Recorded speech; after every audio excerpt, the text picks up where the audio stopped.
로마서 강의 16번째 시간으로 우리는 죄인이므로 회개해야 합니다 라는 제목으로 말씀을 선포하도록 하겠습니다. 코로나19 시대를 사는 많은 사람들이 몸의 건강에 관심이 많습니다. 조금만 아파도 병원을 찾아가고 약을 먹죠. 또 요즘에는 면역력이 좋다고 하면 뭐든지 먹습니다. 심지어 뭐까지 먹냐면 고래들이 먹는 크릴까지도 오일로 만들어서 먹습니다. 그만큼 사람들은 몸에 대해서 관심이 많고 건강히 사는 것에 대해서 관심이 많습니다. 그런 이유는 몸이 병들고 죽게 되는 것을 두려워하기 때문이겠지요. 그런데 몸보다 더 중요한 영혼에 대해서는 이상할 정도로 무관심합니다. 몸은 많이 살아봐야 100년 살고 영혼은 영원히 사는데 바로 앞만 보고 살아서 그런지 몰라도 이상하게 몸에만 그렇게 관심이 많습니다. 그런데 영혼이 몸보다 훨씬 더 중요합니다. 방금 전에도 말씀드렸지만 몸은 길어야 100년이지만 우리의 영은 영원히 살기 때문입니다. 영혼에 관심이 없이 살다가 죽는 순간이 오면 절망할 수밖에 없습니다. 왜냐하면 죽으면 끝이고 미래에 대한 소망이라는 것이 없어지기 때문입니다. 태풍이나 큰 사고가 생기면 시신이라도 찾아서 유가족들에게 주려고 애를 씁니다. 그것도 좋은 행동입니다만, 그러나 그들의 영혼이 어디로 갔는지에 대해서는 별로 관심이 없습니다. 좀 더 쉽게 말씀드리면 죽은 시체는 찾으려고 그렇게 애를 쓰는데 살아있는 영혼에 대해서는 관심이 없는 것이 그리스도인이나 비그리스도인이나 똑같은 지금 시대를 사는 사람들의 모습이라는 것이죠. 또한 영혼에게 관심이 없다 보니 죄의 심각성을 알지 못합니다. 날마다 죄를 짓고 살면서도 나는 죄인이 아닙니다 라고 주장하며 살고 회개할 것조차도 없다라고 말하면서 사는 사람들이 많이 있습니다. 교회 안에서조차도 회개의 기도 시간을 주면 그 시간을 굉장히 어려워하는 사람들이 많이 있습니다. 나는 착하게 살았는데, 나는 회개할 것이 없는데 라고 생각하면서 회개 시간만 주면 그건 좀 짧게 했으면 좋겠다라고 저에게 건의했던 청년, 청소년들도 꽤 됩니다. 제가 수련회를 데리고 다니면 맨 먼저 회개의 기도 시간을 줘요. 그럼 보통 기도 시간 주면 어느 정도 주죠? 2분, 3분 잘라서 짝짝 이렇게 주잖아요. 근데 회개의 기도 시간을 제가 10분 이상 준 적이 있어요. 여러분이 생각나는 대로 모든 걸 다 회개하십시오. 모든 걸 다 회개하십시오. 그랬더니 그 기도가 끝난 다음에 청년들이 저한테 와서 목사님 회개의 기도가 이렇게 긴 건 처음 봤습니다. 집회 때 이런 소리를 해요. 그만큼 우리가 죄에 대해서 무감각하다는 것이죠. 사랑하는 그리스도인 여러분, 우리의 문제는 영혼의 존재와 죄의 심각성을 깨닫지 못하는 것에 문제가 생깁니다. 우린 영혼이 있습니다. 믿으십니까? 하나님께서 영과 육으로 지어놓으셨기 때문에 우리의 몸에 영육이 다 있지만 우리의 육만 있는 것이 아니라 영도 있습니다. 그 존재를 우리가 인식하지 못하는 것이 문제점이고요. 또 하나의 문제점은 뭐냐면 죄의 심각성을 깨닫지 못하는 것이 문제입니다. 무슨 말씀이냐? 작은 죄 하나 때문이라도 지옥에 가게 되는 것을 우리는 알지 못합니다. 이쯤이야 하고 넘어가죠. 그리고 우리가 가장 좋아하는 기도 뭐예요? 알고 지은 죄, 모르고 지은 죄 용서하여 주시옵소서. 그게 일주일에 딱 한 번 회개하는 시간입니다. 저는 이 기도만 갖고도 여러 번 설교한 적이 있습니다. 제발 이 버릇 좀 고치십시오. 여러분이 모르고 지은 죄는 없습니다. 여러분이 생각하기 싫어하는 것이죠. 한꺼번에 퉁 치려는 아주 나쁜 버릇의 기도가 알고 지은 죄, 모르고 지은 죄 용서해 주십시오입니다. 어쨌든 작은 죄 하나의 심각성을 못 느끼기 때문에 죄가 하나님과 우리 사이를 가르고 있음을, 하나님의 존재와 영광을 알지 못하게 하고 있음을 우리는 깨닫지 못한 채로 살아가고 있죠. 그래서 우리가 그렇게 살기 때문에 하나님께서 우리에게 무엇을 주셨냐면 율법을 주셨습니다. 더 이상 율법을 지켜서 구원받는 것이 아니라 예수님을 믿으면 율법에 대하여 죽었다, 율법주의자가 되지 말라, 이런 말들을 듣다 보면 율법이 나쁜 것처럼 느껴질 때가 있습니다. 그러나 단언컨대 율법은 선한 것입니다. 왜요? 하나님의 말씀이고 하나님의 계명이기 때문입니다. 하나님이 우리에게 주신 것이고 하나님의 선한 뜻이 분명히 율법 안에 있습니다. 율법의 역할은 사람들로 하여금 무엇을 해주게 하냐? 죄가 무엇인지 깨닫게 해주는 역할을 합니다. 7절 초반을 한번 보시면 이렇게 되어 있죠. 7절 초반 한번 보세요. 제가 읽어드릴게요. 그런즉 우리가 무슨 말을 하리요? 율법이 죄냐? 그럴 수 없느니라. 율법으로 말미암지 않고는 내가 죄를 알지 못하였으니. 무슨 말이에요? 율법은 죄도 아니에요. 율법으로 아니하고서는 우리가 뭘 알지 못한다고요? 죄가 무엇인지 알 수 없다는 겁니다.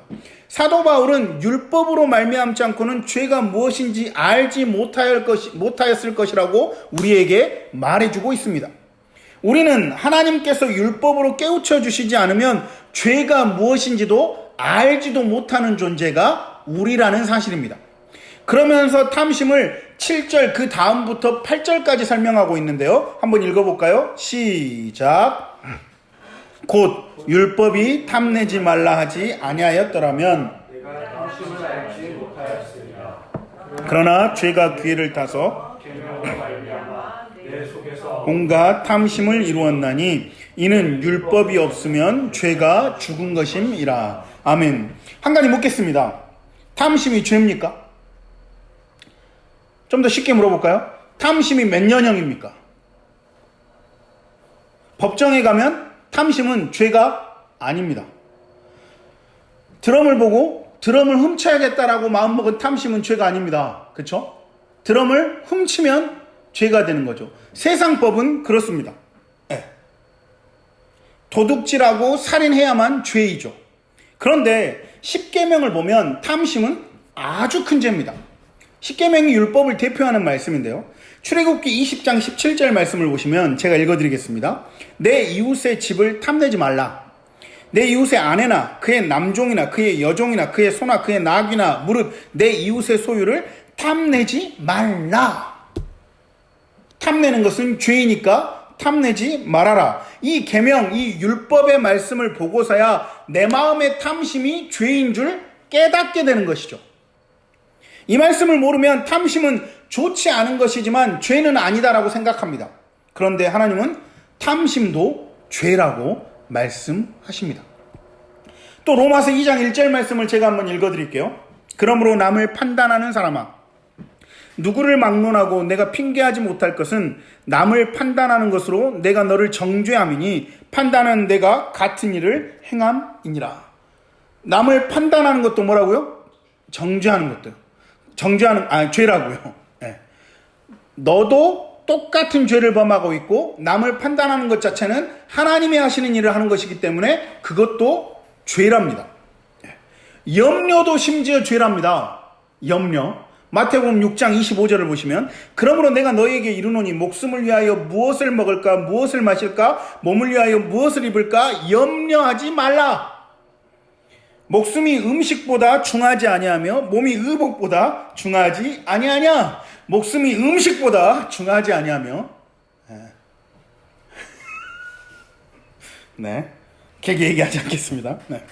하나님께서 주신 모든 율법의 요약이라고 할 수 있는 말씀이 하나 있는데요. 이건 좀 찾아볼게요. 율법을 완전히 한 절로 요약했습니다. 누가복음 10장 27절입니다. 로마서 바로 앞이 뭐죠? 사도행전이고 사도행전 바로 앞이 요한복음이고 요한복음 바로 앞이 누가복음입니다. 누가복음 10장 27절.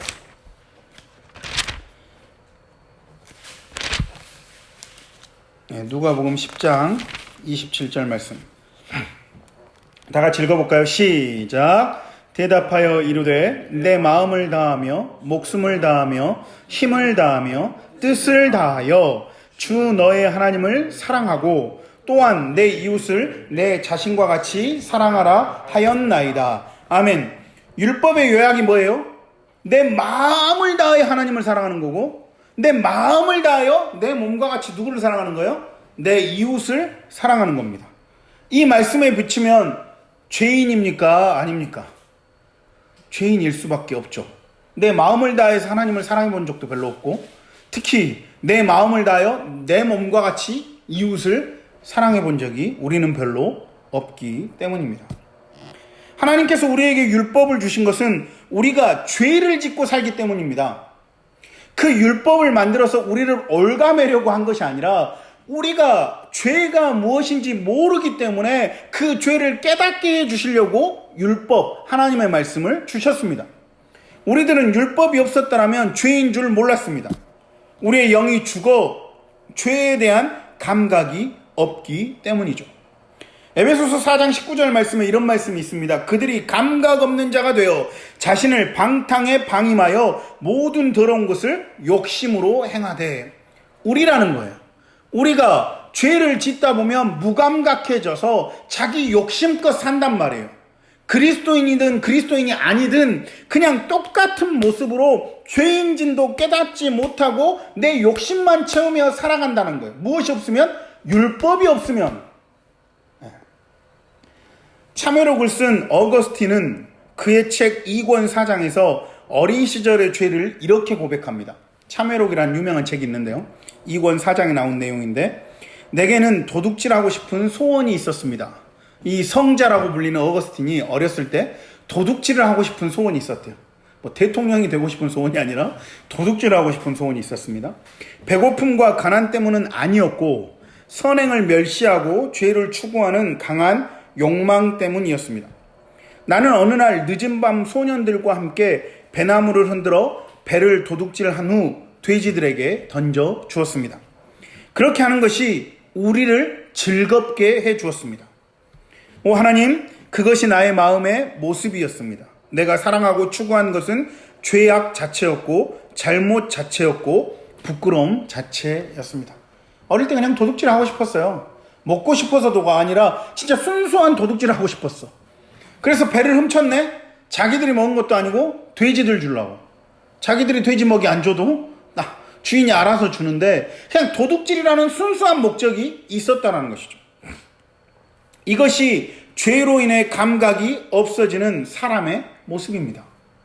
그래서 죄인지도 모르죠. 우리도 죄인이어서 이런 것들을 경험합니다. 작은 거짓말로 인해서 피해를 보지 않거나 오히려 이익을 보면 그 거짓말이 일상이 됩니다. 뭐 바늘도둑이 소도둑 된다 이런 말 안 해도 되잖아요. 그렇죠? 여러분 삶을 조금만 보십시오. 여러분이 무심코 거짓말을 했어요. 그런데 남에게 인정을 받았어요. 그러면 거짓말을 합니다. 예를 들어서 어릴 때를 좀 생각해 볼까요? 학교에서 어떤 땡땡이를 쳤어요. 선생님한테 아파서 갔다고 했어요. 그랬더니 선생님 매를 안 때리고 그랬니? 라고 넘어가 줬어요. 그런 작은 것들에 의해서 이익을 보거나 자신이 손해를 안 봤다라고 생각하면 거짓말이 일상이 됩니다. 심지어 거짓말은 자기 자신을 속이는 힘까지 있습니다. 죄니까요. 그러면서 우리는 감각을 잃어가고 어떤 것이 죄인지조차도 알 수 없게 되어버립니다. 이것이 우리를 멸망시키는 사탄의 전략이기도 합니다. 이 정도쯤은 해도 돼. 이 정도는 죄가 아니야. 네가 사람을 죽였니? 네가 사람을 나쁘게 했니? 아니야, 그냥 너한테 조금 좋은 일이야 라고 유혹을 하죠. 사랑하는 그리스도인 여러분, 율법은 나쁜 것이 절대 아닙니다. 죄를 짓고도 죄에 대한 감각이 없는 우리에게 죄를 깨우쳐주는 역할을 하기 때문입니다. 율법이 나쁜 것처럼 여겨지는 것은 사실 죄 때문입니다. 죄는 율법을 가지고 우리를 더욱 죄에 올감해버립니다. 그래서 하나님의 계명을 아는 우리에게 오히려 더욱 죄를 짓게 만들어버리죠. 그러니까 율법이 문제가 아니라 율법을 받아들이는 우리의 문제고, 또한 죄 때문에 율법이 나빠 보인다는 겁니다. 그 사실을 한번 볼까요? 9절에서부터 11절 말씀을 한번 보겠습니다. 오늘 보면 9절에서부터 11절 말씀 천천히 읽어보겠습니다. 시작. 전에 율법을 내가 살았더니 계명이 이름에 죄는 살아나고 나는 죽었도다. 생명에 이르게 할 그 계명이 내게 대하여 도리어 사망에 이르게 하는 것이 되었도다. 죄가 기회를 타서 계명으로 말미암아 나를 속이고 그것으로 나를 죽였는지라. 아멘. 죄가 기회를 타가지고 계명을 못 지키게 하는 거예요. 그러다 보니까 우리가 죽어버려요. 그래서 제가 기회를 타서 계명으로 말미암아 나를 속이고 그것으로 나를 죽였대요. 무슨 말이에요? 하나님의 말씀, 율법대로 살아가는 것이 마치 안 좋은 것이고 죄가 그것들을 하면서 오히려 정죄하게 만들어버린 거예요.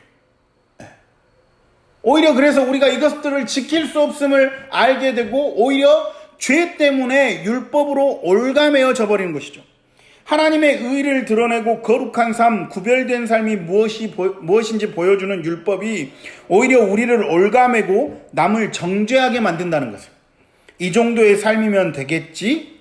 난 이 율법을 지키니 괜찮아. 이런 생각을 줌으로 말미암아 죽음으로 인도하는 거예요. 그러니까 이 율법의 말씀을 지키려고 하는 것이 아니라 이 율법의 말씀을 지키면서 어떤 생각들 해요? 난 이 정도면 돼. 내 옆 사람은 이것조차도 안 지키고 사니까.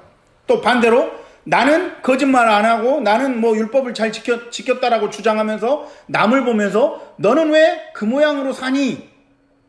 이렇게 하면서 율법이 점점 우리를 올가매고 율법하면 뭔가 소름 끼치고 이상하게끔 만들어버린다는 것이 무엇이? 죄가. 그 죄를 이용하는 사탄이. 그래서 오히려 율법이 우리를 죽음으로 인도하는 것처럼 보이게 만들어버렸다는 겁니다. 사랑하는 그리스도인 여러분, 우리가 어떤 죄인인지 아셔야 합니다. 그것부터 깨달아 알아야 돼요. 우린 그거에 대해서 별로 민감하지 않거든요. 우리가 어떤 죄인인지, 하나님 앞에서는 어떤 죄인이고 어떤 잘못을 했는지 주변 사람, 아내 혹은 부모, 자녀에게 친구, 직장 동료 등에게 어떤 잘못을 했는지 어떤 죄인인지 우린 이걸 알아야 합니다. 다시 한번 묻겠습니다. 여러분은 어떤 죄인인지 잘 알고 계십니까? 다윗은 밧세바를 취하고 충성스러운 부하 우리아를 죽음에 몰아넣고도 자신의 죄를 자각하지 못했습니다. 왕이니까 첩 하나 드리는 것, 그리고 내가 마음에 들어서 그 여자의 남편이었던 장군까지도 죽이는 것, 이것이 죄로 다가오지 않았습니다. 그때 누가 나타납니까? 나단 선지자가 다윗에게 그것이 죄입니다라고 지적을 받고서야 자기 죄를 깨닫게 되었습니다. 제가 주님을 만나고 말씀을 듣고 깨달았을 때 밤새 기도하는데 이런 고백을 할 수밖에 없었습니다. 하나님, 제 마음이 왜 이렇게 더러울까요? 하나님, 저는 왜 이렇게 죄를 많이 짓고 살았을까요? 하나님, 저는 좀 어떻게 해야 될까요? 하나님, 저를 좀 도와주십시오. 실은 밤새 이 기도밖에 할 수 없었습니다. 왜요? 내가 너무나도 큰 죄인인지 깨닫게 되기 때문이죠. 언제? 예수님을 만났을 때 말입니다. 요한계시록 3장 19절 말씀이 이런 말씀이 있습니다. 물은 내가 사랑하는 자를 책망하여 징계하노니 그러므로 내가 열심을 내라 회개하라. 하나님께서 우리에게 책망하실 때가 있습니다. 그때 우리는 회개해야 합니다. 베드로가 이르되 너희가 회개하여 각각 예수 그리스도의 이름으로 세례를 받고 죄 사함을 받으라. 그리하면 성령의 선물을 받으리니. 회개가 먼저입니다. 회개하면 성령의 선물을 받는다는 말씀입니다. 이처럼 율법은 우리를 회개의 길로 인도합니다. 그러면 구원의 길이 열리고 율법은 우리에게 이런 역할을 할 수 있도록 주어진 것입니다. 그러므로 하나님이 주신 율법 또한 우리가 소중히 지켜야 하는 하나님의 말씀이죠. 이제 말씀을 맺겠습니다. 루터와 칼빈이 깨달은 의인은 그의 믿음으로 말미암아 살리라와 오늘날 대부분의 그리스도인들이 깨달은 의인은 그의 믿음으로 말미암아 살리라는 극단적인 차이가 있습니다. 사람들은 그들의 죄에 대한 지식이 전혀 없으며 그들이 엄청난 잘못을 저지르고 있다고 믿지도 않습니다. 이게 무슨 말이냐면 보세요. 루터와 칼빈은 그때 당시에 왜 종교개혁을 일으켰죠? 종교개혁의 모토가 의인은 그의 믿음으로 말미암아 구원받고 믿음으로 말미암아 살리라가 그들의 종교개혁의 주장이었습니다. 근데 이것은 어떨 때 나왔냐면 자기 자신들이 면죄부를 판매하면서 돈 주고 사면 구원받을 수 있다. 그 다음에 고해성사하면 구원받을 수 있다. 네가 뭘 해야만이 구원받을 수 있다라는 엉뚱한 신학의 교리들이 잘못됨을 깨달아 안 다음에 의인은 그의 믿음으로 말미암아 살리라를 주장한 겁니다. 무슨 말이에요? 산전수전 다 겪고 난 다음에 면죄부사도 구원받을 수 없습니다. 목사들의 말을 잘 들어도 구원받을 수 없습니다. 결국 구원은 믿음으로 말미암아 받는 것이고 믿음으로 말미암아 사는 것입니다라를 다 경험한 다음에 그들이 말하는 것입니다. 그런데 21세기를 살아가는 그리스도인들은 믿음으로 말미암아 구원받는다, 믿음으로 말미암아 살리라를 어떻게 받아들이냐면 나 예수 믿어. 그러니까 나 천국 가. 아멘.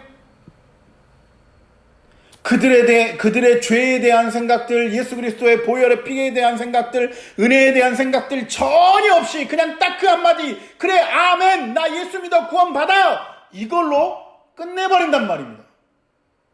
그들이 말했던 의인은 믿음으로 말미암아 살리라와 지금 우리가 주장하는 의인은 믿음으로 말미암아 살리라는 너무나도 다른 것이죠.